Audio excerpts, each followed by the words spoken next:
उत्तराखंड के उधम सिंह नगर जिले के सितारगंज से एक बड़ी हृदय विदारक खबर सामने आ रही है। 23 वर्षीय लता बिष्ट की संदिग्ध परिस्थितियों में मौत हो गई। मायके पक्ष के लोगों ने इसे दहेज के लिए हत्या का मामला बताया है, जिसका गंभीर आरोप उनके पति और जेठानी पर लगा है। अभी तक मिली जानकारी के अनुसार अल्मोड़ा जिले के ताड़ीखेत ब्लॉक रेली चमड़खान की रहने वाली लता बिष्ट का विवाह वर्ष 2022 में अल्मोड़ा के भतरौज खान के नौघर से रोहित भंडारी से हुई थी। रोहित का एक घर सितारगंज में भी है, जहाँ पर वे वर्तमान में रहते हैं। दरअसल लता के पिता का काफी समय पहले देहांत हो चुका था, जिसके बाद उनका पालन पोषण जैसे तैसे उनकी मां ने किया। लेकिन लता की शादी के 2 महीने बाद ही उनकी मां भी गुजर गई थी। माता पिता के गुजर जाने के बाद लता का इकलौता सहारा सिर्फ उनका भाई रहा। लता के चाचा भुवन बिष्ट ने देवभूमि दर्शन मीडिया से बातचीत में बताया कि शादी के कुछ समय बाद ही उनके पति ने उन्हें परेशान करना और मारना पीटना शुरू कर दिया था। बावजूद इसके वह अपना जीवन यापन ससुराल में ही कर रही थी। लेकिन बीते 1 अक्टूबर की सुबह करीब 7 बजे लता के परिजनों को उनके पति रोहित का कॉल आता है, जिसमें वह कहते हैं कि आपकी बेटी शरीर से नीली पड़ गई है और बाकी बात यहाँ आकर होगी। लगभग 1 घंटे बाद फिर से उनके परिजनों को कॉल के जरिए बताया जाता है कि आपकी बेटी का मुंह टेढ़ा हो गया है और वह खत्म हो गई है। इसके बाद लता के चाचा समेत सभी परिजन सितारगंज पहुंचे तो पुलिस ने उन्हें बॉडी दिखाई, जिसमें शरीर पर काफी सारे चोट के निशान देखे गए, जिसके चलते लता की नानी लीला देवी ने ससुराल पक्ष पर गंभीर आरोप लगाते हुए कहा जेठानी ने लता को मार डालने का पूरा षड्यंत्र रचा है, जिसके लिए उन्होंने पिरुमदारा रामनगर थाने और सितारगंज थाने में मामला दर्ज कर तहरीर सौंपी है। नानी लीला देवी का कहना है कि इतना ही नहीं बल्कि शादी के बाद से ही लता को दहेज के लिए प्रताड़ित किया जा रहा था। लता ने इसकी जानकारी भी अपने परिजनों को फोन के जरिए बताई थी कि यहाँ मुझे परेशान किया जाता है। नानी लीला देवी का कहना है कि रोजाना दहेज के लिए उकसाना और प्रताड़ित करने में लता के पति रोहित और लता की जेठानी का पूरा हाथ था। रोहित कहता था कि मुझे तेरे घर वालों ने आज तक कुछ भी नहीं दिया, ना ही मोटरसाइकिल दी। बार बार ऐसी बातें कर लता के साथ बुरी तरह मारपीट होती थी। बताया जा रहा है कि मृतक लता बिष्ट के ससुराल में सिर्फ उनके अलावा उसका पति रोहित, जेठानी और उनके 2 बच्चे रहते हैं, जबकि जेठ कहीं जॉब करता है, जिनकी पोस्टिंग दूसरी जगह है। लता बिष्ट के मायके वालों समेत पूरे गाँव वालों का कहना है कि लता सीधी सादी लड़की थी। वहीं मृतका के चाचा भुवन बिष्ट ने आरोप लगाते हुए कहा है कि पुलिस इसमें किसी भी तरह की कार्रवाई नहीं कर रही है, इसलिए उन्होंने कुमाऊं आयुक्त दीपक रावत से न्याय की गुहार लगाते हुए अपनी बेटी लाने की मांग की है। मैं भुवन सिंह बिष्ट बात कर रहा हूँ चमड़खान रैली से। मेरी एक भतीजी है लता बिष्ट, जिसकी शादी यहाँ गांव भतरौज खान के नौघर गांव में विवाही गई और वो रहने वाले सितारगंज के हैं। वो सितारगंज में ही रहते हैं। लड़की की मम्मी लड़की की शादी करने के 2 महीने के बाद हार्ट की पेशेंट थी और एक्सपायर हो गई। उस लड़की को उसी दिन से वो लोग टॉर्चर करते थे बल, और उस लड़की को उसके घर वालों ने बोला कि तू अपना घर बार बसा और वहाँ पे रह, अगर ज़्यादा परेशानी होगी तब बताना। तो उसने ये चीज़ें सब सहन करते हुए वहाँ पे रही। 30 तारीख की शाम को वो उसका पति रोहित और उसकी भाभी ने उसको खूब डंडों से पीट कर मार दिया। उसके बॉडी में डंडों के निशान हैं, हमने पूरी बॉडी खोल के देखी, और उसको मार दिया। उसको मारने के बाद जब हम वहाँ पहुँचे, हमने उनसे कार्रवाई करने को कहा तो किसी ने कोई कार्रवाई नहीं सुनी। और वो जब उसका पोस्टमार्टम करने के लिए गए तो वो वहाँ से 28 किलोमीटर दूर खटीमा लेके गई पुलिस हमको, और पोस्टमार्टम हुआ दूसरे दिन सोमवार के दिन 2 तारीख को पोस्टमार्टम हुआ। 2 तारीख से 3, 4, 5, आज 5 तारीख है, अभी भी कोई सुनवाई नहीं हो रखी है और न उनको अभी तक अरेस्ट किया गया है। और वो बिल्कुल साइलेंट हो रखे हैं, वहाँ के पुलिस भी, प्रशासन भी और वहाँ के CO साहब भी।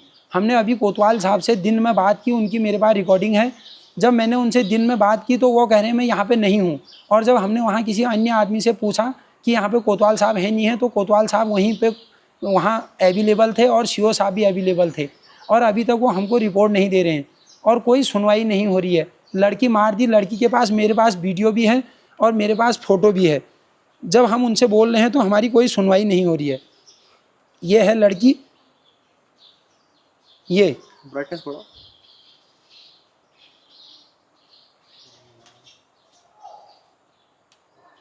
ये लड़की का गला भी सूज रखा है, उन्होंने गला दबा रखा है, और ये लड़की के हाथ में चोट के निशान हैं, ये और ये जगह जगह चोट के निशान हैं। और शाम को रात के 10 बजे बोल रहे हैं कि 10 बजे उस लड़की से बात हुई और रात के 2 बजे फ़ोन कर रहे हैं तुम्हारी बहन बीमार है, और सुबह 8 बजे फ़ोन कर रहे हैं वो मर गई है। वो भी चुपचाप उसके भाई को बता रहे हैं, अन्य किसी को नहीं बता रहे हैं, और बता रहे हैं कि उसकी तबीयत ख़राब है। उसका भाई वहाँ पहुँचा तब पता चला कि मर गया, और उसने गाँव में खबर दी, हम गए, और भाई अकेला है, उसके मम्मी नहीं है, पापा नहीं है, कोई सुनवाई नहीं हो रही है। हमने रामनगर थाने से भी रिपोर्ट कर रखी है और सितारगंज थाने से भी रिपोर्ट कर रखी है। आज 5 दिन हो गए, कोई सुनाई नहीं दे रही है। और मेरा कुमाऊं कमिश्नर साहब दीपक सर से विनम्र निवेदन है कि हमारी कार्रवाई की जाए और हमारी बात सुनी जाए और वहाँ उस केस के बारे में कोई ना कोई बातचीत आगे बढ़ाई जाए। कोई सुनने को राजी नहीं है। आज इतने दिन हो गए हैं। घर के वहाँ सदस्य का एक सदस्य का नाम बताओ और उनकी उनका फैमिली में जितने भी लोग हैं। मेरे को उनका नाम सिर्फ एक उसके पति रोहित का नाम पता है बस। और उनके अड़ोस पड़ोस में बात हुई थी कि लड़की बहुत सीधी थी और उसके शादी के कुछ समय के बाद उन्होंने उसको नौकरी पे लगा दिया था। नौकरी, वो लड़की पहाड़ से गई थी, उसको शहर के बारे में पता भी नहीं था और उसको दहेज के लिए भी प्रताड़ित करते थे, ऐसा वो लड़की उसके घर वालों को बताती थी। मेरी बहुत गोलू देवता के मंदिर और मैं यहाँ पे चमड़खान गोलू देवता के मंदिर में है। गोलू देवता साक्ष्य हैं। गोलू देवता के दरबार में मैं कल शाम भर रोया और उन्हीं की कृपा से आज मेरे को ये भाई साहब मिले हैं। मैंने कितने यूट्यूब चैनल वालों से बोला, सब बोल रहे हैं कि जो रिपोर्ट किसी ने अगर न्यूज़ में दे रखा है तो हमको पहले दिखाओ तब कहेंगे, लेकिन ये भाई ने हमारा सपोर्ट किया। मैं यहाँ पे सुन रहा हूँ।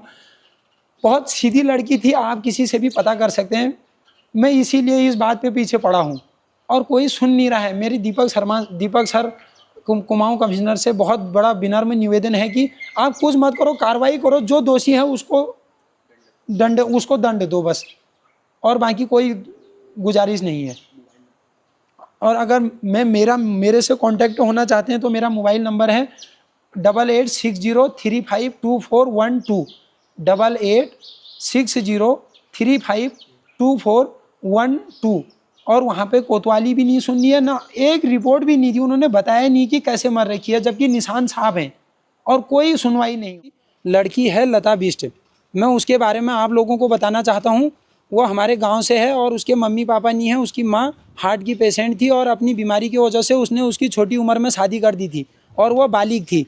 उसके बारे में ये बताना चाहता हूँ कि उसके ससुराल वालों ने उसको बेकसूर मार दिया और उसके शरीर पे मारने के बड़े बड़े निशान थे, जो अभी मैंने अपनी पहली वीडियो में आपको दिखाए। और उसके साथ कोई न्याय नहीं हो रहा है। आज 6 दिन हो गए हैं। 6 दिन से न कोई कोतवाली सुन रही है और न वहाँ का कोई सीओ सुन रहा है और न वहाँ के डॉक्टर साहब हमें कोई रिपोर्ट दे रहे हैं। और हम उनके पास बार बार जा रहे हैं रिपोर्ट लेने के लिए। वो हमको यही कह दे रहे हैं कि अभी कोई रिपोर्ट नहीं आ रही है और जब रिपोर्ट आएगी तब आपको हम बता देंगे। रिपोर्ट आने का कोई टाइम नहीं है और हम उनसे कह के थक गए हैं। मेरा प्रशासन से विनम्र निवेदन है कि इसकी जांच की जाए और उनको कड़ी से कड़ी सज़ा दी जाए। मेरे साथ यहाँ पे बहुत सारे लोग हैं, मैं इनसे भी बोलना चाहता हूँ कि वो उनके बारे में कहें। उस लड़की के साथ हुई घटना के बारे में हम ये पूरे क्षेत्रवासी काफ़ी दुखी हैं। हम ये चाह रहे हैं उन लोगों को जल्द से जल्द सख्त से सख्त सज़ा मिले। उन्हें एकदम बंद किया जाए पहले, सज़ा तो उसके बाद में जो होगी उनको सीधे अरेस्ट किया जाए पहले। मैं लड़की का चाचा हूं और मैं वहां जाके भी आ गया हूं और उन्होंने हमारी एक नहीं सुनी। और वहां पे और भी पुलिस प्रशासन हमारे साथ कड़ा इकट्ठा हो रहा था और बोल रहा था जब रिपोर्ट आएगी तब होगी खबर। हमने उनसे बहुत कोशिश की कि कम से कम उनको एक दिन के लिए तो अरेस्ट करो। और तुम्हारे सामने यहाँ पे इतने निशान हैं, इतना लड़की को मार रखा है, वो कोई सुन नहीं रहे हैं। उसका गला सूज रखा है, उसके बॉडी में इतने निशान हैं, प्राइवेट पार्ट्स में निशान हैं और उन्होंने उसको